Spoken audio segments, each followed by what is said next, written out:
perkenalkan kami dari kelompok 5 dengan tema materi Sejarah Kerajaan Mataram Kuno. Dengan saya sendiri, Nigustiayu Angelina selaku ketua kelompok. Saya Nilo Evelina selaku anggota 1. Saya Ayu Praja Paramita selaku anggota 2. Saya Imadi Dirli Sanjaya selaku anggota 3. Di video ini, kami akan menjelaskan tentang bagaimana sumber sejarah, kehidupan politik, kehidupan sosial ekonomi, kehidupan budaya, serta keruntuhan Kerajaan Mataram Kuno. Kerajaan Mataram Kuno. Sejarah Kerajaan Mataram Kuno. Kerajaan Mataram Kuno diperkirakan berdiri sejak awal abad. Pada awal berdirinya, kerajaan ini berpusat di Jawa Tengah. Akan tetapi pada abad ke-10, pusat Kerajaan Mataram Kuno pindah ke Jawa Timur.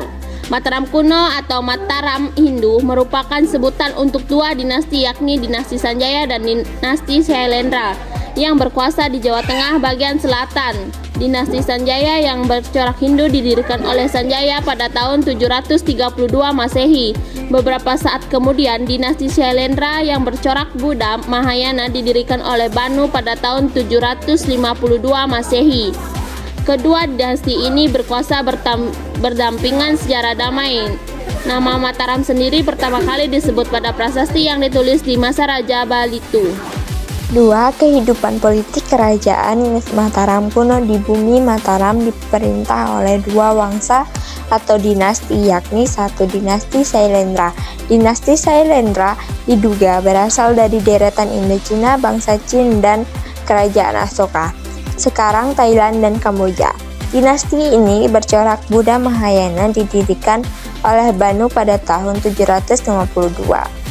Pada awal era Mataram Kuno, dinasti Shailendra cukup dominan dibanding dinasti Sanjaya. Pada masa pemerintahan Raja Indra 782 sampai dengan 812, Shailendra mengadakan ekspedisi perdagangan ke Sriwijaya. Ia juga melakukan perkawinan politik. Putranya Samaratungga dinikahkan dengan Dewi Tara, putri Raja Sriwijaya.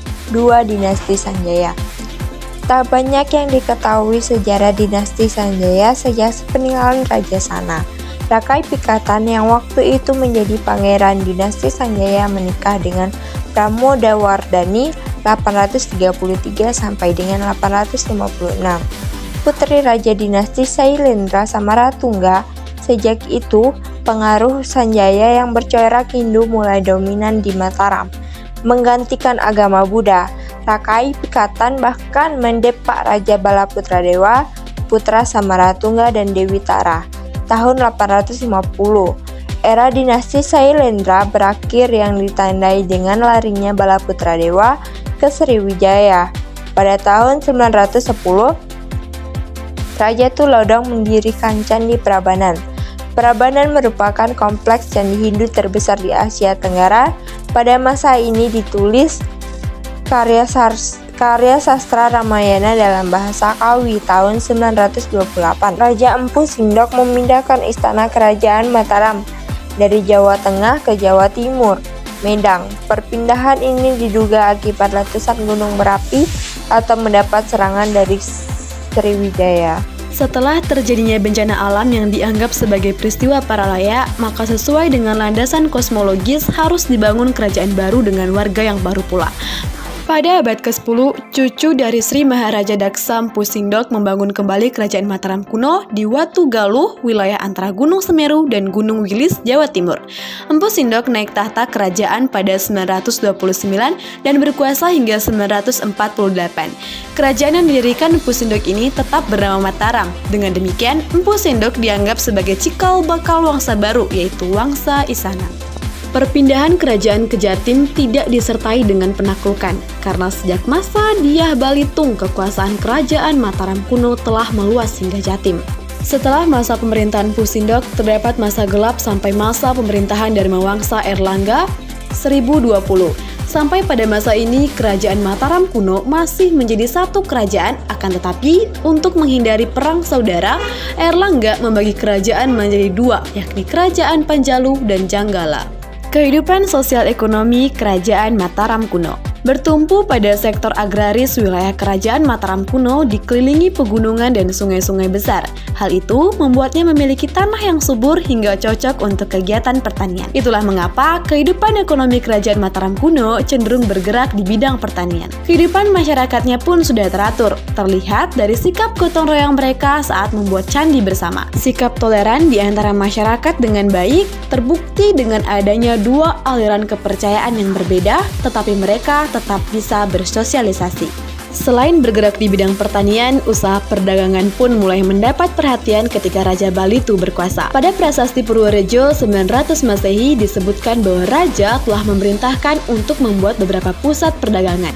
Keterangan lain juga didapatkan dari Prasasti Wonogiri 903 Masehi yang menyebutkan bahwa penduduk di sekitar kanan kiri aliran Sungai Begoan Solo diperintahkan untuk menjamin kelancaran arus lalu lintas perdagangan melalui aliran sungai tersebut. Kehidupan budaya. Peninggalan bangunan suci dari Kerajaan Mataram kuno antara lain ialah Candi Gading Songo, Kompleks Candi Dieng, dan Kompleks Candi Prabanan yang berlatar belakang Hindu. Adapun yang berlatar belakang agama Buddha adalah Candi Kelasan, Candi Borobudur, Candi Mendut, Candi Sewu, dan Candi Palosan.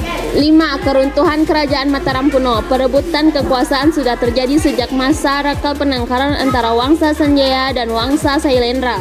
Selain itu, kekuasaan juga kembali pecah setelah Rakai Banyuwangi berkuasa.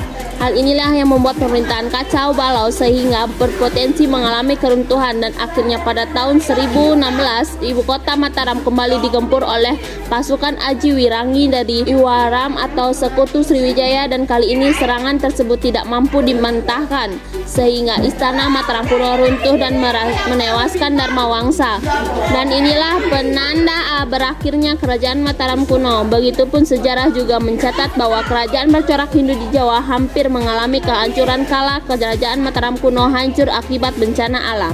Sumber sejarah Kerajaan Mataram kuno. 1. Prasasti Canggal yang menceritakan tentang pendirian lingga atau lambang siwa di desa Kanjarakunja oleh Sanjaya. 2. Prasasti Kalasan yang menyebutkan bahwa guru sang raja berhasil membujuk Maharaja Tejapura Panangkarana untuk membangun bangunan suci bagi Dewa Tara dan sebuah biara bagi para pendeta, serta menghadiahkan desa Kalasan untuk para sangha atau umat Buddha. 3. Prasasti Kelurak berisi tentang pemerintah pembuatan arca Majusri yang merupakan perwujudan Sang Buddha, Wisnu, dan Sangha yang dapat disamakan dengan Brahma, Wisnu, dan Siwa. 4. Prasasti Balitu yang merupakan prasasti dari tembaga yang dikeluarkan oleh Raja Dyah Balitu. Dan berikut ini merupakan silsilah Raja-Raja Wangsa Sanjaya berdasarkan prasasti Mantiasih. Terima kasih sudah menonton dan sampai jumpa.